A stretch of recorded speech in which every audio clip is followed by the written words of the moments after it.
بسم اللہ الرحمن الرحیم۔ مورل سٹوری یوٹیوب چینل میں خوش آمدید۔ مامون الرشید کے سپاہی عباس بیان کرتے ہیں، ایک روز میں امیر المومنین مامون الرشید کے ایوان خاص میں داخل ہوا تو انہوں نے پکارا، عباس۔ میں نے کہا، لبیک یا امیر، اسے لے جاؤ اور صبح سویرے میرے دربار میں پیش کرنا۔ کیا دیکھتا ہوں ایک شخص بیڑیوں، ہتھ کڑیوں اور زنجیروں سے جکڑا ہوا بے حس و حرکت پڑا ہے۔ چنانچہ میں نے ماتحت پولیس ملازمین کو اسے حراست میں رکھنے کا حکم دیا۔ وہ اسے اٹھا کر حوالات کی طرف چلنے لگے۔ مجھے خیال آیا کہ امیر نے جس غیظ و غضب اور سختی سے اسے حراست میں رکھنے اور صبح سویرے پیش کرنے کا حکم دیا ہے، اس کا تقاضا یہ ہے کہ میں اسے پولیس ملازمین کی سپرد کرنے کی بجائے گھر میں اپنی نگرانی میں رکھوں۔ چنانچہ میرے حکم کے مطابق ملازمین اسے میرے گھر میں نظر بند کرنے چلے گئے۔ رات گزرنے کے بعد میں نے اسے بلایا اور پوچھا، رات گزرنے کے بعد، تو کون ہے؟ تیرا نام کیا ہے؟ تو کہاں کا رہنے والا ہے اور تیرا قصور کیا ہے؟ قیدی بولا، میں دمشق کا رہنے والا ہوں۔ عباس بولا، اللہ رب العزت دمشق اور اس کے اندر رہنے والوں کو خیریت سے رکھے۔ تم کون سے قبیلے اور کس گھرانے سے تعلق رکھتے ہو؟ قیدی نے کہا، تم کس کس قبیلے اور کون کون سے گھرانے کو جانتے ہو؟ عباس بولا، تو فلاں قبیلے کے فلاں آدمی کو جانتا ہے؟ قیدی نے جواب دیا، جب تک آپ مجھے اس آدمی سے اپنی دلچسپی کا سبب نہ بتائیں گے اس وقت تک میں آپ کو اس کے متعلق کچھ نہیں بتاؤں گا۔ عباس نے کہا، اس آدمی سے میری دلچسپی کا سبب سنو۔ میں کسی دور میں گورنر دمشق کا افسر تھا۔ وہاں کے لوگوں نے گورنر کے خلاف بغاوت کر دی۔ معاملے کی سنگینی دیکھتے ہوئے گورنر پنجرے میں لٹک کر قلعے سے اترا اور اپنے ساتھیوں سمیت فرار ہونے میں کامیاب ہو گیا۔ ان فرار ہونے والوں میں بھی شامل تھا۔ مجھے پکڑنے کے لیے میرے پیچھے لوگوں کا جتھا مسلسل دوڑ رہا تھا، البتہ میں انتہائی تیزی سے دوڑتا ہوا ان کی دسترس سے باہر ہو کر ان کی آنکھوں سے اوجھل ہو گیا۔ اسی دوران میں اس آدمی کے گھر کے سامنے سے گزرا۔ اس سے درخواست کی، میری مدد فرمائیے، اللہ آپ کی مدد فرمائے گا۔ اس نے مجھے اپنے محل نما مکان میں داخل ہونے کا حکم دیا۔ جب میں داخل ہوا تو اس کی بیوی نے فوراً مجھے خاص کمرے میں داخل ہونے کا اشارہ کیا۔ اسی دوران مجھے مکان کے گیٹ پر لوگوں کا شور و غل سنائی دیا، جو مالک مکان سے کہہ رہے تھے، واللہ وہ شخص تیرے گھر میں داخل ہوا ہے۔ اس نے کہا، تلاشی لے لو۔ چنانچہ وہ لوگ اندر داخل ہو گئے اور انہوں نے خاص کمرے کے علاوہ باقی گھر کا کونا کونا چھان مارا۔ پھر وہ آپس میں مشورہ کرنے لگے کہ وہ اس خاص کمرے میں ہوگا۔ تمہارے خوف کے میری ٹانگیں کپ کپانے اور دل گھبرانے لگا۔ اس کی بیوی جو کہ میرے پاس کھڑی تھی جرأت کی اور انہیں سختی سے کہا، جس کی وجہ سے انہیں اندر داخل ہونے کی جرأت نہ ہوئی اور وہ باہر نکل گئے۔ مجھ پر ایسا خوف اور دہشت طاری ہو رہی تھی کہ میری ٹانگیں میرا بوجھ برداشت کرنے سے جواب دے گئیں۔ وہ آدمی باہر دروازے پر کھڑا ہو گیا اور اس کی بیوی مجھے حوصلہ دینے لگی، آرام سے بیٹھ جاؤ، اللہ تعالیٰ نے آپ کو ان کے شر سے محفوظ کر لیا ہے۔ جس پر میں نے ان کو ڈھیروں دعائیں دی۔ اس کے بعد اللہ کا بندہ مجھ پر مسلسل کرم اور محبت و مروت کے یادگار موتی برساتا رہا، یہاں تک کہ اس نے میرے اندر سے بیگانگی کا احساس ختم کر دیا۔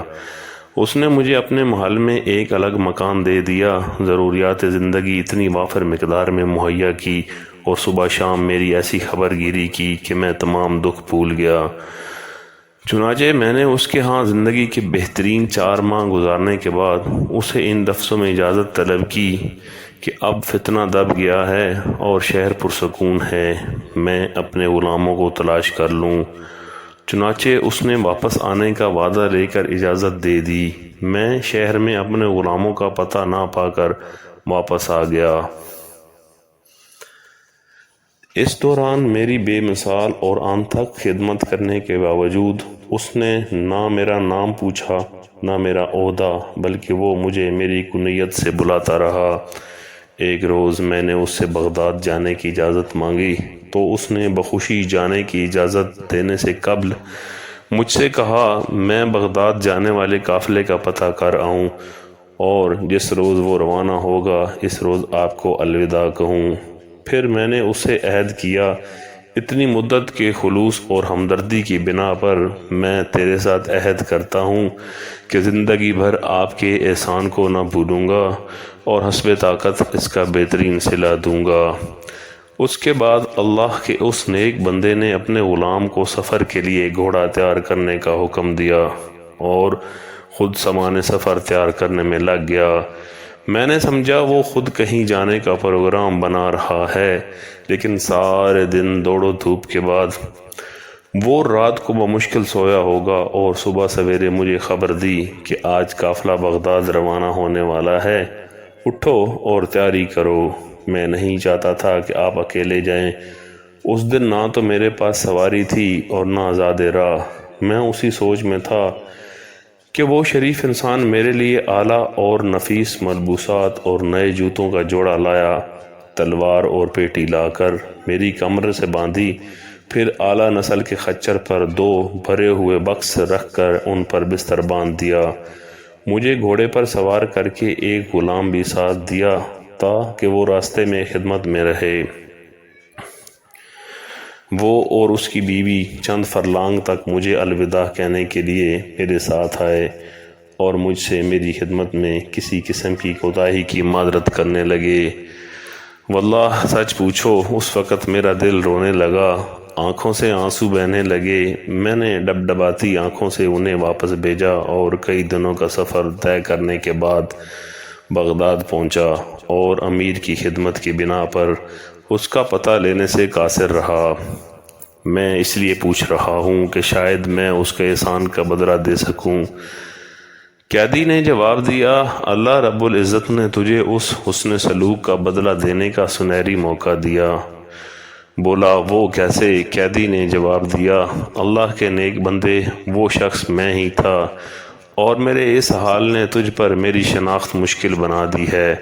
یہ سن کر عباس کا دل قابو سے باہر ہو گیا۔ وہ دیوانہ وار اٹھا اور بیڑیوں سمیت اسے اٹھا کر سینے سے لگا کر اس کے سر کو بوسہ دینے لگا اور پوچھا، آپ اس نوبت تک کیسے پہنچے؟ قیدی نے جواب دیا، دمشق میں تمہارے دور جیسا فتنہ برپا ہوا اور اس کا الزام میرے سر آ گیا۔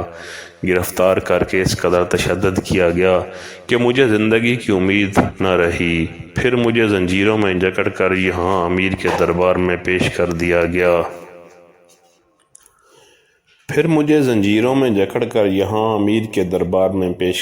گیا۔ ان کے ہاں میرا جرم اس قدر بھیانک ہے کہ وہ مجھے قتل کروا دیں گے۔ جس حال میں میری گرفتاری عمل میں آئی اس نے مجھے وصیت کرنے کا بھی موقع نہ دیا۔ میرے پیچھے میرا غلام آیا ہوا ہے اور وہ بغداد میرے ملنے والوں کے گھر میں موجود ہے تاکہ وہ میرے گھر والوں کو میرا حال بتا سکے۔ اگر آپ اس احسان کا بدلہ دینا چاہتے ہیں تو اسے بلائیے تاکہ موت سے پہلے اسے وصیت کر سکوں۔ اگر آپ نے ایسا کر دیا تو وعدہ پورا ہو گیا۔ عباس نے جواب دیا، اللہ خیر کرے گا۔ پھر عباس نے راتوں رات لوہار کو طلب کر کے اس کے ہاتھ پاؤں سے زنجیر، توق اور بیڑیاں کٹوائیں، گھر کے حمام سے غسل کرایا اور اسے عمدہ لباس پہنا کر اس کے غلام کو بلایا۔ جب غلام گھر میں داخل ہوا تو دمشقی آقا اپنے غلام کو دیکھ کر رونے لگا اور وصیت کر دی۔ پھر عباس نے اپنے نائب کو بلا کر ہدیہ لانے اور گھوڑا تیار کرنے کا حکم دیا تاکہ اسے انبار تک چھوڑ آئے۔ قیدی نے جواب دیا، عباس دیکھو، امیر کے ہاں میرا جرم نہایت بھیانک ہے۔ اگر میں فرار ہو گیا تو وہ مجھے اپنے لاؤ لشکر کے ذریعے پکڑ لیں گے اور قتل کرا دیں گے۔ عباس تم نجات پاؤ اور مجھے اپنے کام کی تدبیر کرنے دو۔ قیدی واللہ میں بغداد سے باہر نہیں جاؤں گا اور مسلسل تیری خبر رکھوں گا۔ اگر معاملہ کٹھن ہوا تو میں حاضر ہو جاؤں گا۔ عباس نے جواب دیا، چلو تمہارا ارادہ اگر یہی ہے تو بغداد کے فلاں محلے میں ٹھہرو۔ اگر میں سلامت رہ گیا تو خبر دوں گا، ورنہ خود قتل ہو کر آپ کے احسان کا بدلہ چکا سکوں گا۔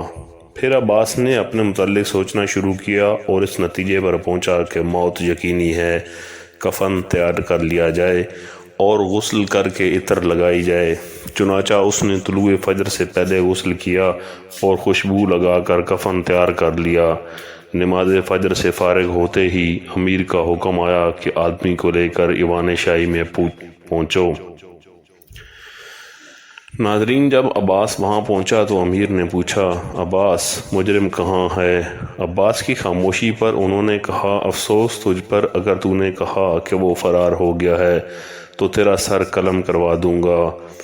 عباس، نہیں امیر، ہرگز نہیں، وہ فرار نہیں ہوا، بلکہ آپ تھوڑی دیر کے لیے میرا اور اس کا قصہ سن لیجئے اور پھر جو جی میں آئیے کر گزریے۔ اس کے بعد عباس نے اپنی اور اس کی مکمل رودات سنائی اور عرض کیا، اگر آپ مجھ سے درگزر فرمائیں تو میں نے اس موزن سے حق وفا ادا کر دیا۔ اگر آپ مجھے اس پاداش میں قتل کرنا چاہتے ہیں تو میں غسل کر کے خوشبو استعمال کر چکا ہوں اور میرا کفن میری بغل میں ہے۔ مامون بولا، اللہ تجھے تیرے احسان کی جزا نہ دے، تیرا احسان بھلا کب اس کے درجے کو پا سکتا ہے، کیونکہ تو نے پہچاننے کے بعد احسان کیا اور اس نے بغیر جانے پہچانے تجھ پر احسان کیا۔ مجھے پہلے کیوں نہیں بتایا کہ تیری طرف سے میں خود اس کے احسان کا بدلہ لیتا؟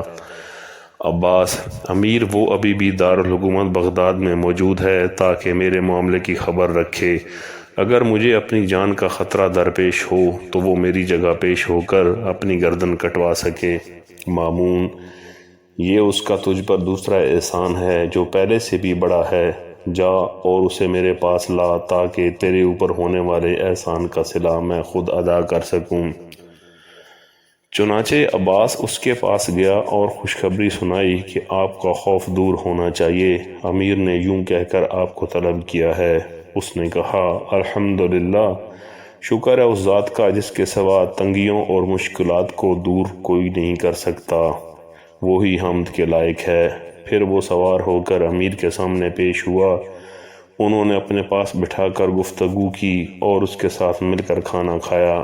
پھر اسے دمشق کی گورنری پر متعین کرنا چاہا، جس سے اس نے شکریہ کے ساتھ نامنظور کیا۔ اس کو خلعت فاخرہ دے کر الوداع کیا گیا۔ میرے محترم عزیز دوستو، یہ تھی وفاداری اور یہ تھی وفاداری کے بدلے وفاداری۔ محترم عزیز دوستو، یہ اس دور کی بات ہے جب دل سچے، مکان کچے اور لوگ سچے ہوا کرتے تھے۔ یہ تھا وفاداری کے بدلے وفاداری، یہ تھا حسن سلوک کے بدلے حسن سلوک۔ یہی تو اسلام ہمیں سمجھاتا ہے کہ وفاداری کے بدلے وفاداری، حسن سلوک کے بدلے حسن سلوک، وفا کے بدلے وفا۔ انہی الفاظ کے ساتھ میں اجازت چاہوں گا، اس امید کے ساتھ کہ اگر زندگی نے وفا کی تو اگلی بار ایک اور ویڈیو لے کر آپ کی خدمت میں حاضر ہوں گا۔ تب تک کے لیے خدا حافظ۔ اللہ پاک آپ سب کا حافظ و نگہباں۔ ہنستے رہیے اور ہمیشہ مسکراتے رہیے۔ جزاک اللہ۔